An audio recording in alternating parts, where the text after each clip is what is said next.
when people who arrive or show up at my workshops, when I ask them, of all the emails you receive in a typical day, what percentage do you consider important, or what percentage do you consider urgent that really provided value to you or gave you an opportunity to really contribute or help someone out? And usually the response is somewhere between 10 and 20%. Well, I think that's a relatively low percentage when you think of the number of emails you receive on a typical day.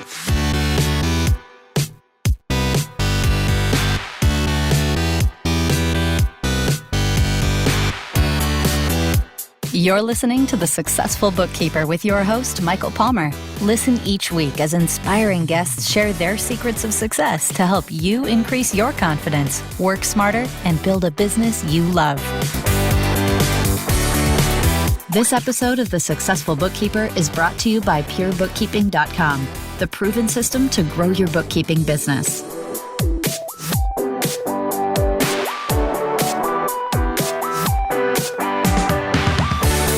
Welcome back to the Successful Bookkeeper Podcast. I'm your host, Michael Palmer, and today our guest is making a triumphant return to this podcast after our listeners couldn't stop raving about his last appearance. He is a productivity expert who has dedicated his life to helping others through his company, Simpletivity, and is an overall amazing guy. Welcome back, Scott Friesen. Thank you so much, Michael. Glad to be back on the podcast. Well, thanks for joining us. Now, for those who didn't hear your first appearance, I recommend that they go back and listen to the previous episode on the Successful Bookkeeper podcast, but maybe give us just a little bit about your career background before running your company today. Sure thing. So I spent much of the early part of my career in the software and technology industry. And in particular, I was a software product manager.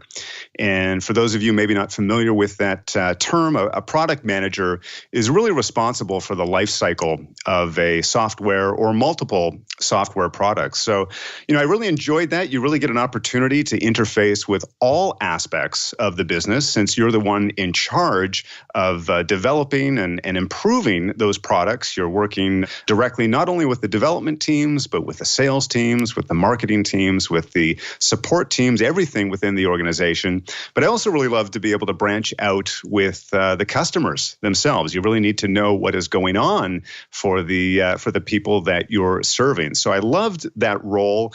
And I guess where things spawned for me in terms of branching out into a productivity consultant and a productivity coach is that in that world of software development, probably one of my greatest strengths was taking complex ideas or very challenging or complex processes and boiling them down to their most simple form. How can we take something that is multiple steps, and how can we take something that involves a lot of numbers and perhaps a lot of clicks, and how can we reduce that down to make it as easy as possible to the user?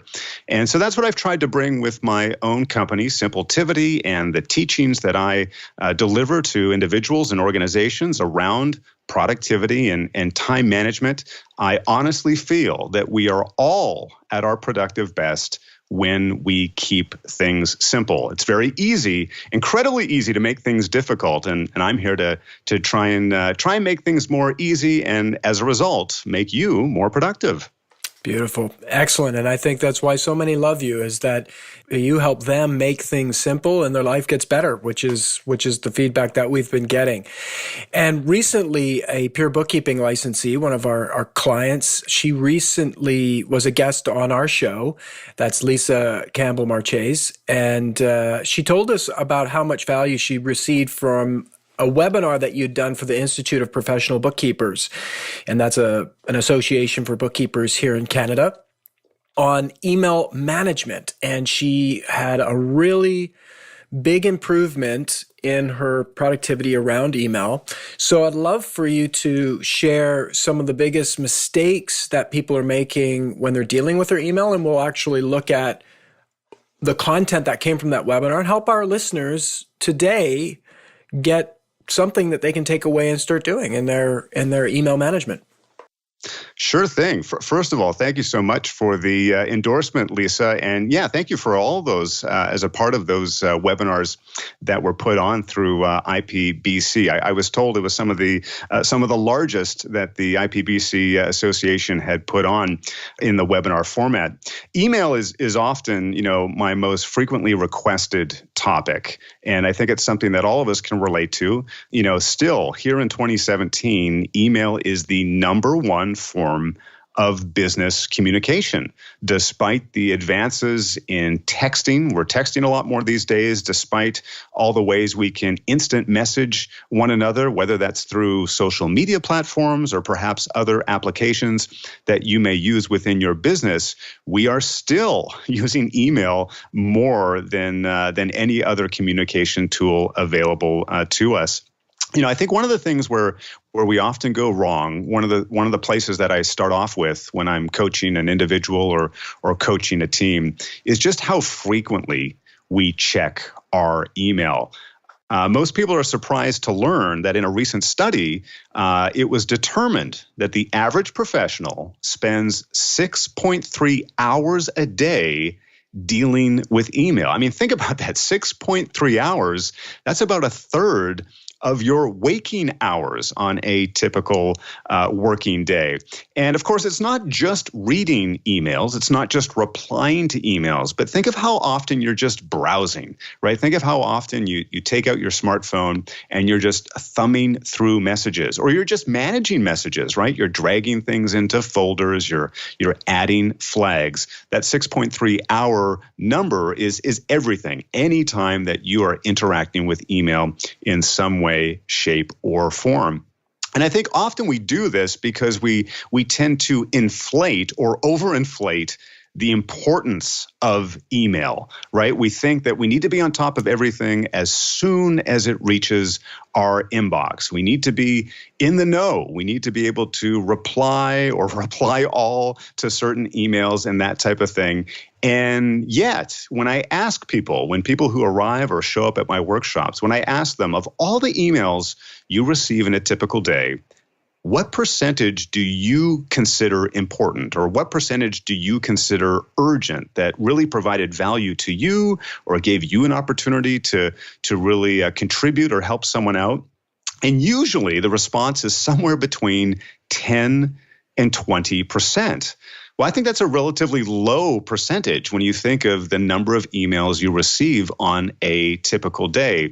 Yet, time and time again, we tend to have our emails, our inbox open in front of us at all times, and we're so quick to reply to new messages that come in our way. So, I usually encourage people, see if you can reduce the amount of time that you spend in between interacting with your email. Can you go as long as 2 hours, for example, without checking your email, so that you can get back to the things that are most important to you? You can get back to your most important work.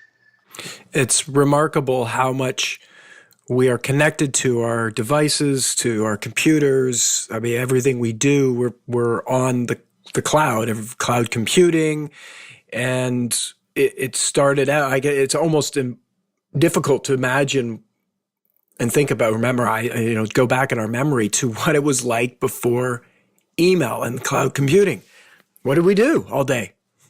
Absolutely. Absolutely. I mean, it is so easy. And I think that's part of the problem, right? It's so easy for me to communicate to you or to send you a message. And for those of us receiving all that communication, it's become that much more difficult for us to decipher what's important or what is not important. I mean, if you go back a few decades ago, we had, memos, paper memos that may have been printed on a particular color or something like that, would have been placed on desks within an office. And that was like an official form of communication, right? Well, now, of course, we don't get paper memos anymore, but we still get email memos, email notifications, email announcements. And they're right beside our newsletters or marketing emails and sales that are happening in our local shopping center, whatever the case may be. It is so much more difficult, I think, to filter out the difference between what's valuable or what's important and everything else.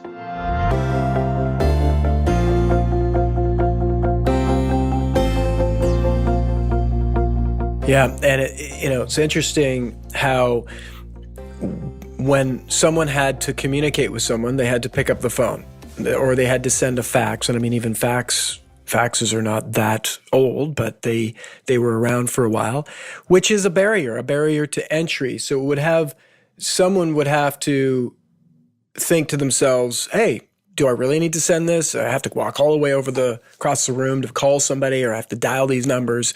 There's a barrier. Whereas now sending an email or sending a text or sending any kind of communication is very, very little barrier to entry. So people do it. They just say like, oh, I have a thought. Here, I'm going to send an email. Oh, I have another thought. I'll send another email, which is part of the problem. We're part of the problem as much as the world and the way that we're working right now is part of the problem, I'm thinking.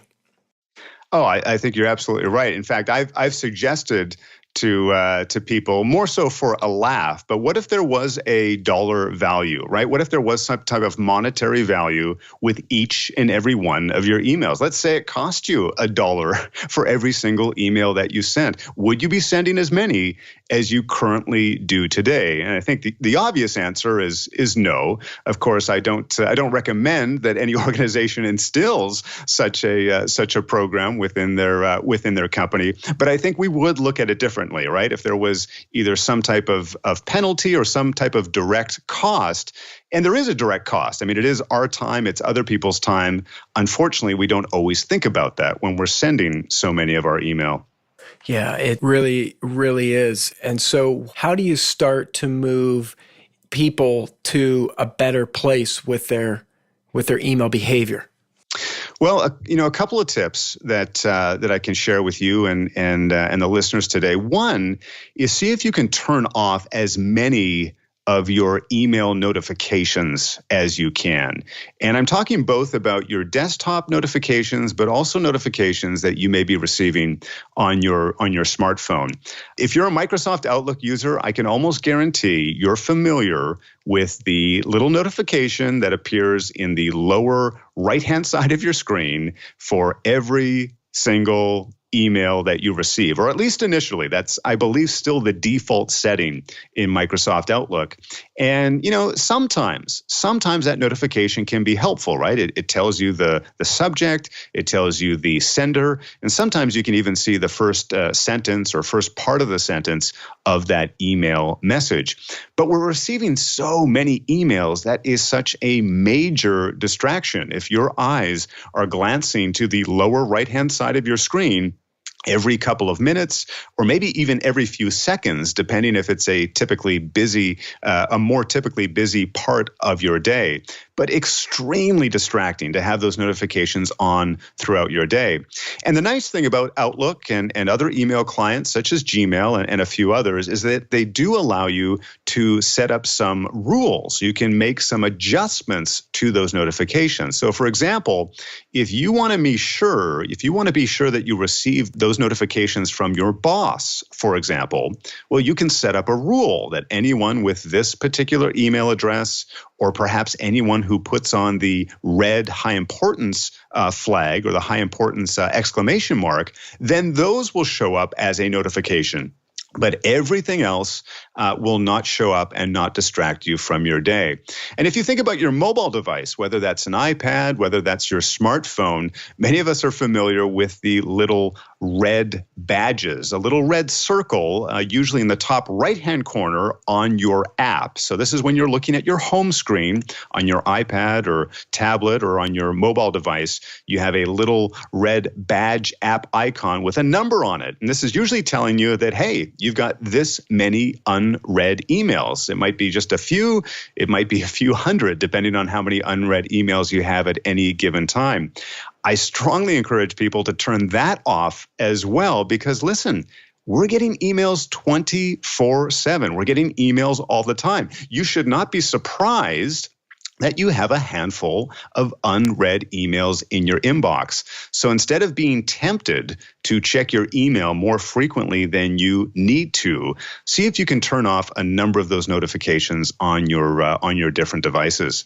So how do we turn off? I'm sitting here looking at my phone as we're speaking, and I've got these little red bubbles all over the place because every app seems to have a notification as well. And you have me thinking that, this is kind of it's kind of stressing me out looking at this. It's like, and it's meaningless because I never do anything with it because like right now there's all these buttons with like, I've got under social, I've got 252 notifications. Like, what am I going to take a week off just to look at my notifications? So how do I turn this off? Exactly. Well, it's a fantastic question. And I love that you brought up that example, whether it's a social media app, whether it's your calendar. I mean, almost every app these days has some type of notification. They want to be at the forefront, right? They want you to be in their mind. They want you to click on their app more than anything else. So if you actually, regardless if you're an iOS, an Apple user, or an Android user, under your settings, if you go to your settings, there will be a section under notifications. And I believe they're both labeled notifications, both in iOS and in Android. And I won't get into all the details of turning this off, but if you go to the notifications area, you will find that you have control over what you see and what you do not see on individual apps, or you also usually have the power to turn them all off if you just want to take them all off for every single application.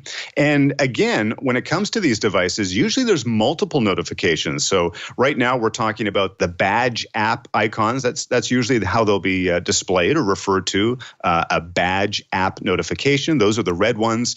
But there's other things such as your home screen notifications. Those are often notifications that will pop up even before you've unlocked your device. You know, those are the things that are notifying you in advance. Again, once in a while, those may be helpful, and maybe there is one or two apps that you permit that. But for everything else, I strongly encourage you to take the time, take a few moments, just take 2 minutes out of your day, find the notifications area under your settings app within your mobile device, and get to learn how you can turn those off. And then going forward, when you do start to install other apps, get into the habit of saying no. You know, what's one of the first questions that almost every app is asking you? Hey, we'd like to send you some notifications. Is that okay? Get used to saying no. You can always turn it back on if you like. Start with saying no. And if you really enjoy that app, if you think that you would find some value by getting a notification, you can always turn it on. But I suggest that you err on the side of your own focus. Give yourself the advantage. Turn it off at the beginning. And if you'd like to turn it on, you can always go back and adjust it.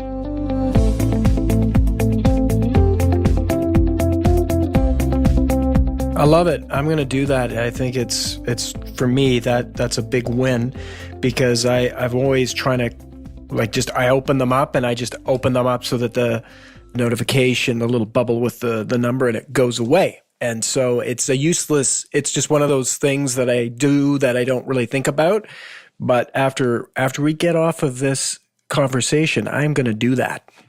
And if you do want some more detailed instruction, I would encourage people, you can visit actually my website at simpletivity.com. I do have a more detailed video to help you turn that off on your iOS device. So if you're interested, you can find more information there. Beautiful. And we'll put that link in our show notes as well, because I think that'll be helpful because it is with technology and the phones, and people do need a little bit of guidance. So a nice video would be very helpful, I think. So what about, on this conversation, you've worked with a lot of bookkeepers. What do you find that they're having the most difficulty with when it comes to their email and working with productivity, the productivity in mind? Well, I think something that bookkeepers can certainly relate to, a lot of other professionals can relate to as well, but is being in demand by so many different clients, by so many different stakeholders, right? Every bookkeeper has multiple clients, different needs. They may have different schedules, different reporting schedules, different things that they need at different times. And often we sort of succumb to the person who is screaming the loudest, or who is perhaps sending us the most emails or the most notifications, the most requests throughout the day or throughout the week. And what I've found as I've worked with bookkeepers and also with other professionals is that often the client, whether that is an external client or perhaps in some cases it could be someone else within your organization, If you can acknowledge that request, or if you can acknowledge that email with an estimated time of delivery, like with an estimated response time, or yes, I can get that back to you by such and such a date or such and such an hour, people are often surprised at how that tends to reduce the amount of communication with that particular individual. And I guess it comes back to human nature. I think most of us, when we are sort of shouting or making these requests and so forth, we really want, what we're really after is not so much that that task is complete in the short term, that it's completed right away or it's completed by the end of the day. What we're really seeking is that someone else is taking ownership of that request. Someone else has acknowledged it, someone else has read it, they've understood it, and they've gotten back to me with something that I can sit on, I can take in and say, okay, that's being handled for right now. I don't need to keep asking about it. I don't need to keep checking in with it. And so what I often recommend, whether it's via email or if it's in the case of again, maybe a larger office and you're dealing with people who are making requests or questions at you at your desk, is, acknowledge that you've understood them, right? And part of that is maybe repeating what they've just said to you, right? Repeating what the request is, but make a calculated estimate time of arrival, an estimated time when you will be able to respond or when you will be able to complete that task. And you might just be surprised at how satisfied those clients or those individuals are, knowing that, hey, you are taking care of it. Someone else has this on their to-do list, or someone else has this on their agenda.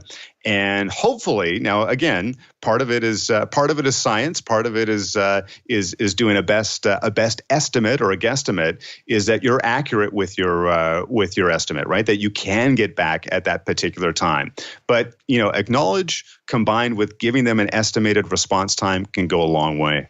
I think it's great, and I was just at an event with a whole bunch of bookkeepers, and it never changes. One of the biggest complaints is the lack of time. And so I think what you're talking about really helps people get a relationship with their time that will change that conversation to, I don't have enough time, to I'm managing my time better, perhaps. Right, exactly. And instead of letting something sit, I think something that also backfires for many of us is that we get that email. It has a lot of information in it. It has a lot of detail, maybe even several questions in it.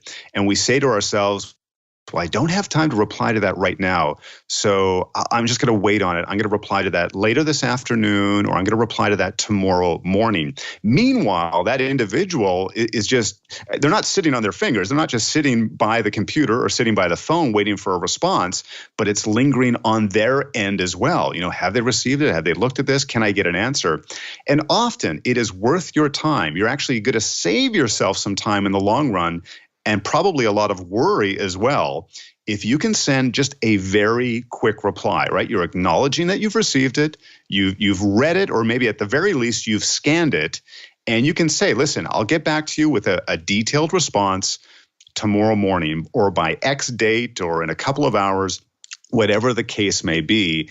And how you're saving time, you're saving time in a few different ways, but you're preventing that same individual from emailing you in another hour or later in the day. And now perhaps they're a little more upset or a little more angry. So if you do receive those forms of communication that are a bit lengthier, maybe somewhat angry or upset in tone, see if you can acknowledge it somewhat in the short term, but don't feel that you have to wait for the right time, or wait until you have enough time to formulate your full answer. I really like that.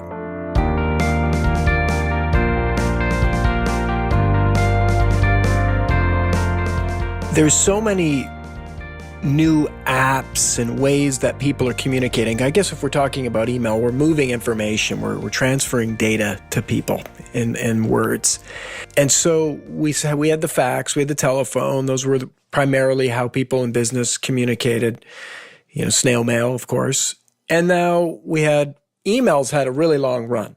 There's been, I don't even know what email would be, like early mid-90s maybe. I'm not a historian on email, but I'm thinking mid-90s. Would you agree? Or is it a little earlier? Yeah, I often regard as, 1995 is often regarded as sort of the birth of the modern internet, right? There's probably very few people that you or I know that had an email address before 95. So I think you're spot on, mid 90s. Perfect. I guessed right. I'm loving it. So mid 95, people start getting these emails, and it was, novel and amazing. And they brought all the behaviors that they brought from writing letters and all the old ways of communicating to this new technology, which it's evolved, but it's a pretty decent amount of time. We're 95 to 2000, that's 22 years. So emails kind of had this great run of 22 years, if I'm getting my math right here. And now they're in the last, let's call it 5 years, there was Twitter, there was Facebook chat messenger, there's text messages, there's now this whole thing. I've got Slack, I'm trying out Slack. What are your thoughts around all these different apps? And I actually have a couple of questions around apps, but what's your take on all of these new ways that people are communicating through?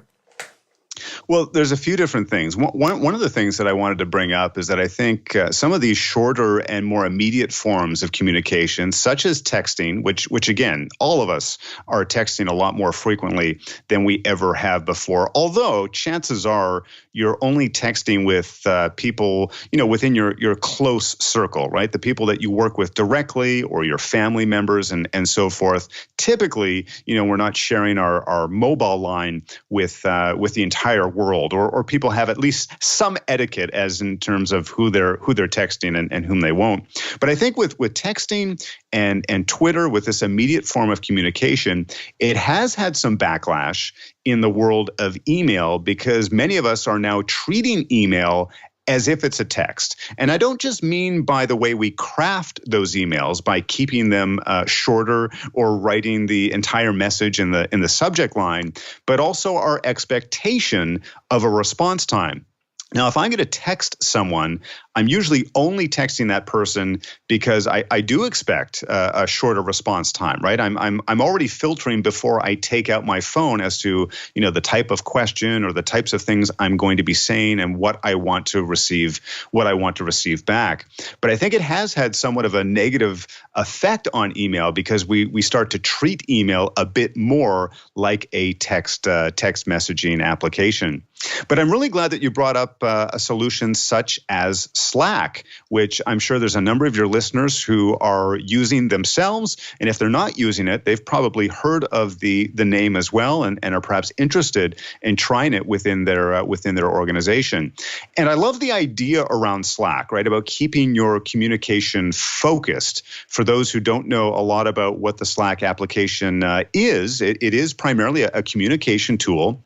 And the great thing about Slack is that you can have different channels or different themes, different topics, so that if you are going to be talking about one particular client or perhaps one particular area of your business, you can keep that on that channel and try and keep that conversation nice and focused. So as you're collaborating with your fellow colleagues or your fellow coworkers, you can sort of keep that conversation nice and focused. And I like that, because you think of how often you've been in your inbox or you've been in your email and you're searching for that attachment, or you're searching for that, what was it that she said, or what was his reply, and you're sifting through all of this email. Applications such as Slack can be a really effective tool for keeping that conversation nice and focused. Having said that, I've heard some people who their experience with Slack is that they can get somewhat loose with the number of channels and the number of different topics, and then people are not keeping the conversation as focused, and so it just becomes one other area to review, one other area to receive messages. So I think, like with any technology, there needs to be some discipline from the users in terms of how it's used and how it can be used effectively. People who may already be a subscriber to simpletivity.com, or who may be a subscriber to my Simpletivity YouTube channel, know that I'm a big fan of Trello, which is more of a project management tool. But one of the great things about applications like Trello is that you can comment and keep your conversation focused right along with the task or right along with the project. Or maybe you want to manage a customer in an application like Trello or Asana. And that's another really effective tool. If you can keep a conversation within a project management tool, if you can keep it nice and focused, it's so much easier to review what others have said and keep that conversation as sort of an ongoing thread rather than mixing it in with everything else in your inbox.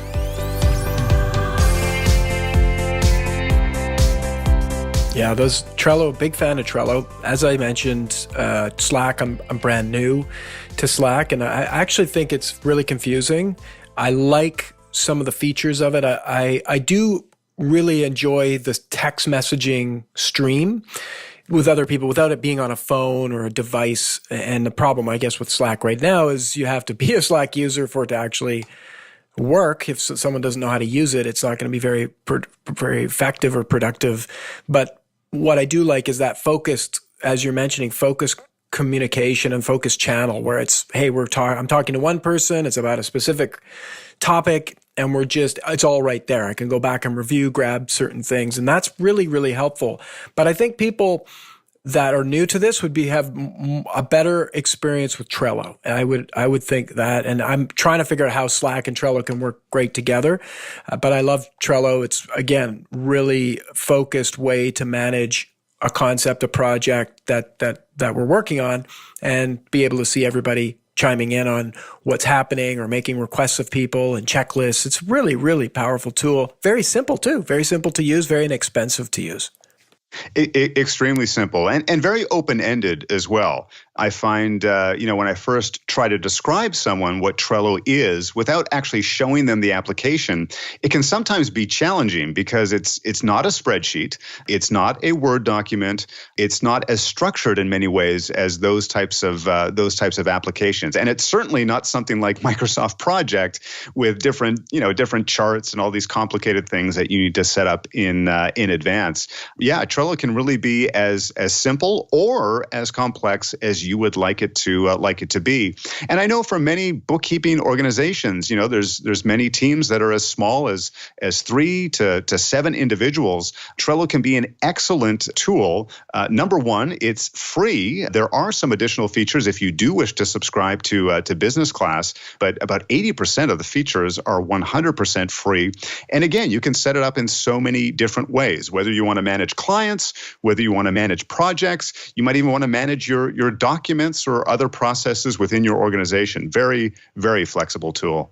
Yeah, I really think it's important for people to look at other case uses. So I think probably checking out your website and looking at how you're using it would be a great way to get a start on getting their mind wrapped around how to use Trello. For me, it is a really blank slate, and you can use it in multiple ways. It's got its core functionality, but what the big breakaway for me was when I saw how other people were using it. It's like, wow, I get that. That's simple, very simple, and to implement it for us was really easy. Well, yeah, I've got a number of video tutorials at simpletivity.com if you are interested in learning either about Trello as a whole or, like you just said, Michael, seeing some examples.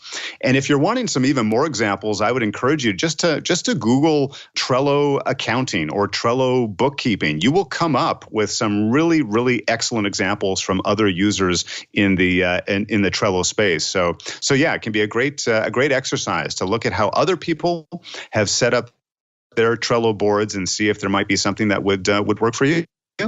That's great. Well, listen, let's make sure everyone has access to your website. If you could mention that, and as well, if you've got anything in particular that you'd like to share with our listener, that would be great.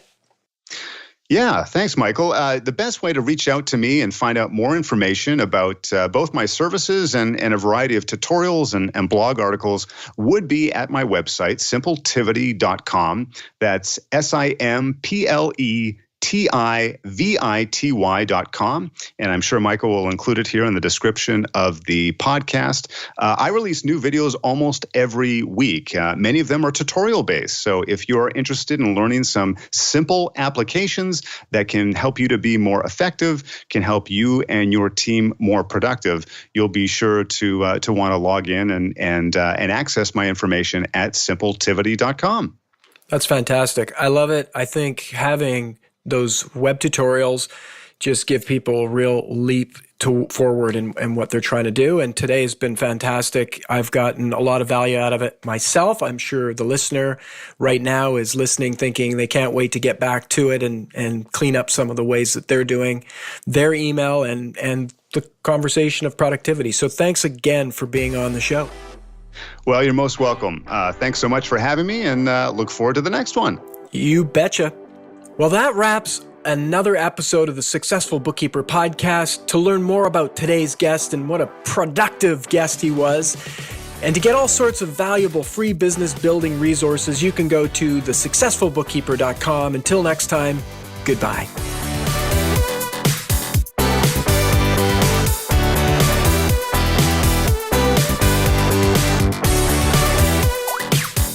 You've been listening to The Successful Bookkeeper with Michael Palmer. For more information and to download the resources mentioned in this episode, please visit us at thesuccessfulbookkeeper.com. Thank you for listening.